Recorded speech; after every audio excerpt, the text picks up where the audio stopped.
سلام ونعمة أصحاب القديسين والقديسات. برحب بيكم في حلقة جديدة من حلقات برنامج ليه وإزاي. حابب أشارككم بقصة ظريفة يعني من قصص القديسين بتوعنا في مدارس الأحد. زمان زمان خالص يعني وأنا صغير يعني كنت بخدم في مكان، وكان في بنوتة حلوة خالص. البنوتة دي كانت بتيجي من قرية من القرى، بتيجي في الباص بتاع الخدمة بتاعت الكنيسة، وكانت بتجيب معاها اخواتها وولاد خالتها وولاد عمتها، كلهم كانوا ساكنين في مكان قريب من بعض.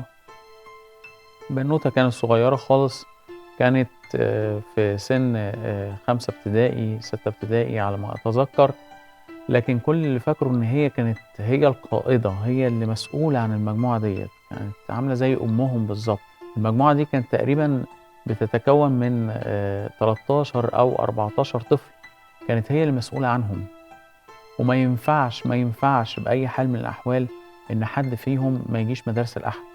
كانت مهتمة جدا جدا بيهم، مهتمة إن هي تجيبهم مدارس الأحد، رغم إن هم كانوا أشقية وكانوا يعني فعلا بيطلعوا عينين البنت والخدام كمان، كنا احنا بنبقى تعبانين جدا، لكن البنت كانت جميلة وكانت بتصر إصرار قوي جدا إن إخواتها وقرايبها لازم مدام في يوم رايحين فيه الكنيسة يبقى لازم كلهم يكونوا موجودين، ولازم كلهم محدش فيهم يغيب إلا للضرورة القصوى يعني. فالبنوتة دي قعدت اتكلمت معاها يعني اسمها صباح أنا فاكر. فبقول لها حبيبتي يعني أنت لازم تجيبيهم كلهم، أنت مسؤولة، أنا شايف إن أنت الكوماندا يعني. قالت لي يا أستاذ أنا لازم إخواتي دول يقربوا من ربنا، لو في حد فيهم بعد عن ربنا أنا حاسة إن أنا ربنا هيسألني. أنا مش متخيل بنوتة صغيرة في سن ابتدائي وعمالة تتكلم وتقول ربنا هيسألني، وحاسة إن إخواتها دول مسؤوليتها هي. صدقوني كلنا لازم نحس ناحية إخواتنا بالمسؤولية، ولازم نحس بأهمية خدمتنا، وإن مفيش حد فينا حاجة اسمها كبير وصغير ولما أكبر أبقى خادم. بالعكس صدقوني أديكوا شفتوا البنوتة الصغيرة قد إيه هي كانت خادمة وبتعمل عمل قوي جدا، يمكن مش كل الخدام يقدروا يعملوا نفس اللي هي كانت بتعمله. ودي كانت قصة من القصص الجميلة لقديس من القديسات افتكرت بيها القديس حبيب جرجس، هي كمان مش أقل من قديس عظيم زي القديس بتاعنا القديس حبيب جرجس. لكن هرجع بسرعة للسؤال بتاعكم، ليه ربنا اختار الست العذراء البنوتة الصغيرة دي علشان خاطر يتولد منها، رغم ان كان في بنات كتير جدا، كان في ستات كتير، لكن اشمعنى الست العذراء بالذات؟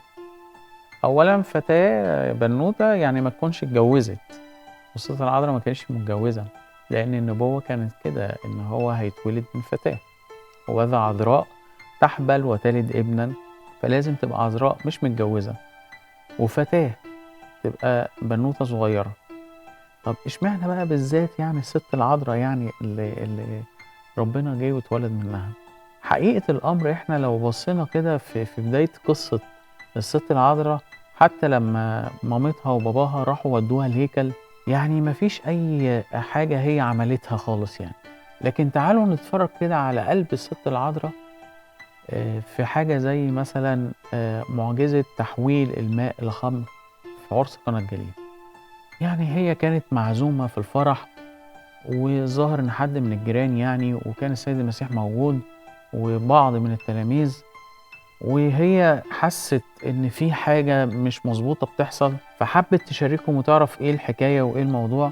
فراحت لقت إن حاجة من الحاجات المفروض إن هم يقدموها للضيوف خلصت ومبقتش موجودة. حقيقة الأمر ده بيبقى حاجة محرجة جدا جدا جدا للناس أصحاب الفرح.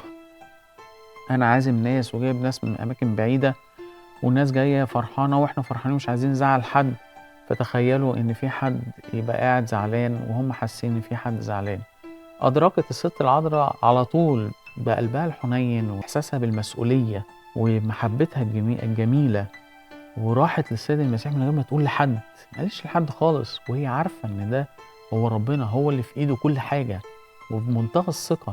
وقالت له على فكرة هم الخمر اللي عندهم خلاص خلص، فما قالتلوش اعمل كذا أو ما تعملش، ما قالتلوش حاجة. هو حتى السيد المسيح قال لها يعني أنا وقتي لسه ما بدأش، ساعتي لم تأتي بعد. هي خدت الكلمة بتاعة ربنا يسوع المسيح ومش قعدت على جنب وسكتت، لا لا لا خالص، ده راحت للخدم وقالت لهم روحوا للسيد المسيح وأي حاجة يقول لكم عليها نفذوها. إيه الثقة دي؟ وحصلت أول معجزة عملها السيد المسيح، كانت بسبب وبطلب من الست العذراء، وكان بسبب محبتها وسبب ثقتها القوية في ربنا وإلهنا ومخلصنا يسوع المسيح.